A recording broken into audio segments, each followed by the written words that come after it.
What's up, guys? I'm LAJ. This is Young Peter. So one of my favorite, probably my idol. Yeah, he is my idol.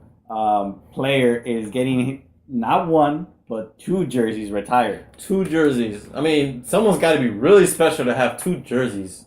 I'm wearing one of them. He's wearing one of them.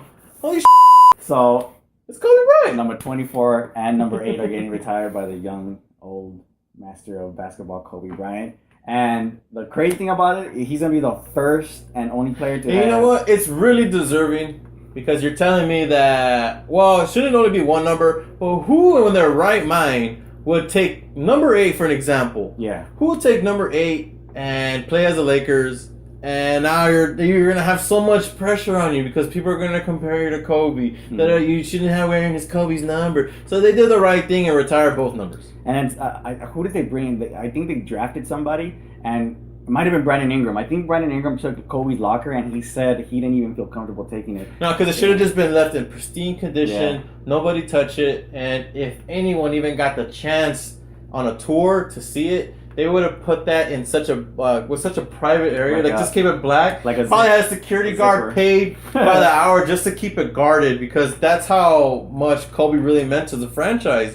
He was there how many years, Jesus? 20 years. I mean, not all of them were great. No. That doesn't matter. It's the fact that he's one of the only few people to be with the organization that long, with any organization, from drafted to retirement. That shows a lot of loyalty. Yep. Because he easily could have left. He could have been like the players of today and gone for more money or gone to play with other superstar players. But he never did that. Yeah. He decided to stay shots home. Shots fired. Bang, bang, whatever. But still, he was the type of player that really didn't care that you were going to come play with him because he wanted to make sure he got his stats, obviously. Yeah. And a lot of players supposedly didn't want to play with him. I mean, there was just a few players. No, and it's funny. And they say that. And then because they hear of the reputation, those practices where he's just nudging them and he's hitting them hard. And I remember, was it Sasha Vucic? He got elbowed. Yeah. He's like, dude, it's practice. Like, man, ain't no practice to me. That one practice where he called everybody else soft like Charmin. Soft like Charmin out this. Oh, white man.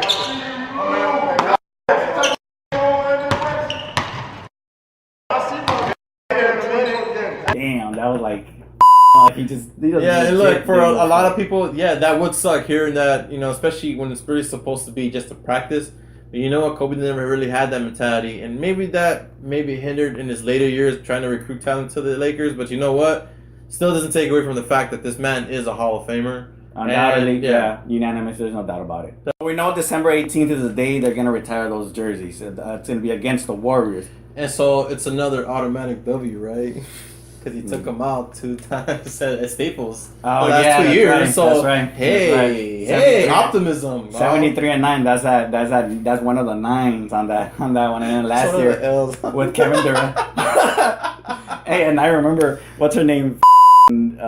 Curry's wife threw confetti at him after the loss. He was walking in, unhappy. But anyways, the Warriors ticket, no matter who they play, it's an expensive ticket. Now with this whole Kobe retirement jersey, damn. But here's the thing, though. I know it's an expensive ticket, but it's one of those events where, you know what? If once you were there, you can tell your grandkids, and they'll tell them that, hey, you know what? I saw this men's jersey retired. But good luck buying one of these tickets. I mean, look at the stupid prices on this shit. Damn. I'll catch it on TV. Just like a lot of them. It's all good. So we're having a discussion earlier. And we're discussing on, what was it? Well, you know what? I was thinking about it, and it's like, it's been, obviously those 20 years that he's been in the league, but to only win one MVP, and it's like, you know what? That doesn't seem right. LeBron's a 4-time MVP? He's multi. Yeah, he's a multi-time MVP, and yet Kobe, who, I'm not even going to get into that argument, maybe for another time, but you're telling me to win only one when the career he's had? Like, No. I mean, 06, definite MVP. There's no reason for him not to get that MVP, especially after dropping 81 against the Toronto Raptors. Shout out Jalen Rose. Balling out of 81 Olives.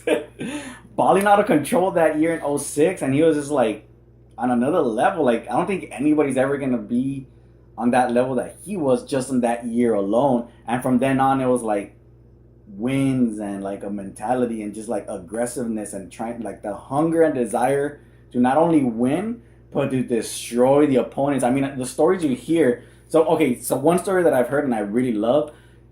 I remember they played against a young Andre Iguodala with the 76ers, and Andre shut down Kobe. The next time they met at Staples Center, Andre was not at the locker room. So Kobe walks in there and he says, "Where's Andre?" And they told him he's not here. So Kobe told everybody, "Tell Andre I'm looking for him, 50 tonight."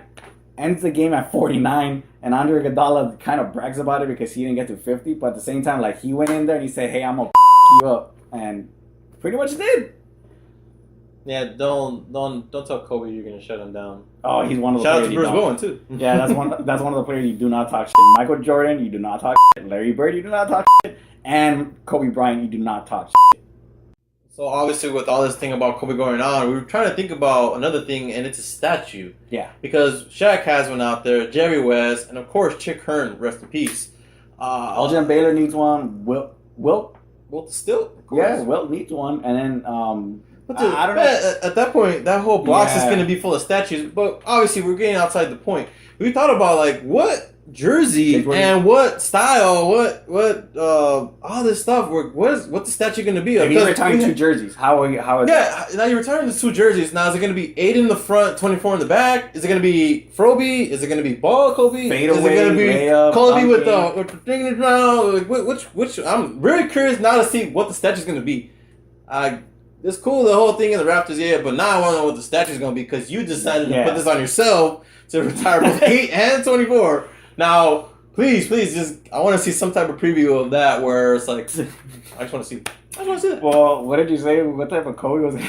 Oh, so I was saying it's going to be a combination of both. They're going to put the Fro Kobe right there with the 8, and then it's going to have the little ball part, and then it's probably going to like this thing in the back. So it could happen, or he could be wearing a suit and he's holding both jerseys with all the championships he brought to LA. I would love to see a Kobe dunking on Dwight. On Dwight Howard. Yeah, the Kobe dunking on Dwight. But I think that would be an awesome statue as well. No one they don't have to use Dwight's face, but everyone's gonna know that was the Dwight dunk. Everyone's gonna know that. Covered with a peanut or something. But I think what we know Kobe for is shooting and the fadeaway. I remember back in the day, it was when you shoot something in the trash can, it was Kobe, but you know Kobe as that fadeaway. So I think that's the type of Kobe. And fadeaway, it kind of clears up the front so you can have the 8 in the front because that's what he started off with, and the 24 in the back. I don't know. I feel like those later generations aren't really not gonna know what to say anymore with that. What's that? Curry. Yeah, but I'm talking about even later. So you know what? The other discussion we had was number 8 versus number 24. Obviously, both numbers are going to be retired. But which Kobe was the best? Was it Froby or was it the Black Mamba? That's hard. That's like practically impossible because everything's almost aligned in the same points, championships, all-star appearances. It's like there as equal. Yeah, it's like he designed it that way. It's like two players in different teams. Yeah, no, but it's crazy. It's like Kobe had that in mind where he's like, I'm gonna just change his number, and he just did the exact same thing as he did in number 8. And you know what? I feel as Kobe 24, KB 24, this man had that mentality just to kill. He just wanted to take people out. Yeah, He mentioned that Andre Iguodala story. You know what? I felt that he took that to a whole nother level as the Black Mamba. Yeah, he was probably quiet as 24. But the thing, you know what? And I would undoubtedly and undeniably, I wouldn't deny the fact that 24 was the best Kobe. But unfortunately, he suffered that Achilles, the shoulder, the ankle, the back. Like, injuries just happened. He just got older. But if it wasn't for that, there's no. But just to cut you off there, he had one of those injuries, and I remember in a game, he still went out and shot his free throws. He didn't let somebody else take it for him. Oh yeah, the Achilles. So I always respected just that mentality, just that what, I'm just gonna take it. I'm not gonna ever have anything given. Well, to add to you, he had that broken finger and he won the finals. So So he did that, and he had so many injuries, and he still kept going. He played through them like a He was probably a robot. Yeah, he probably was a robot. So I'm taking the 8 side, and the 8, young, athletic, strong, and he was like pure energy going out into the field, and Dunking at no regard. to think that, I mean, his vertical was incredible. It's just like stupid crazy. And the way he would get on the field, it was like, I'm going out there to do my thing and I'm going to perform to the best that I can. And I'm going to use my athleticism to get that W. Granted, he had Shaq. He had like a great role and everything. But in 06, he had a trash team. And he managed to like carry that team into the playoffs. And almost wipe out Steve Nash and that Suns team by like, if it wasn't for that catastrophic like it was so close. 3-1. They had 3-1. It would have been Clips and Lakers for the first time in a playoff series. Yeah, it was incredible. Like 3-1, and then you have Steve Nash in a chokehold. You have that Suns team who was running and gunning the court like it was an unbeatable team. But you know, it happened. But at the same time, Kobe Bryant was at his peak, and that's when all of a sudden he's at the top of the mountain of the best of his game. Then he goes into the Black Mamba. But if you put them in a court 1-on-1. God, that would be some incredible thing. God, I don't know, man. He just combining words. But you know what? I know, I get it. It would be a mind blowing experience to have them both. You know, separate both 8 and 24. I mean, there's a commercial. Something. There's a commercial where they have Michael Jordan and young Kobe though. Young Jordan, yeah. Young Jordan. And then a younger Jordan comes in, and it's a North Carolina Jordan. But, you know, something like that would be, like, stupid incredible. Damn, that would be stupid. So maybe in our dreams. Who knows? But you know what?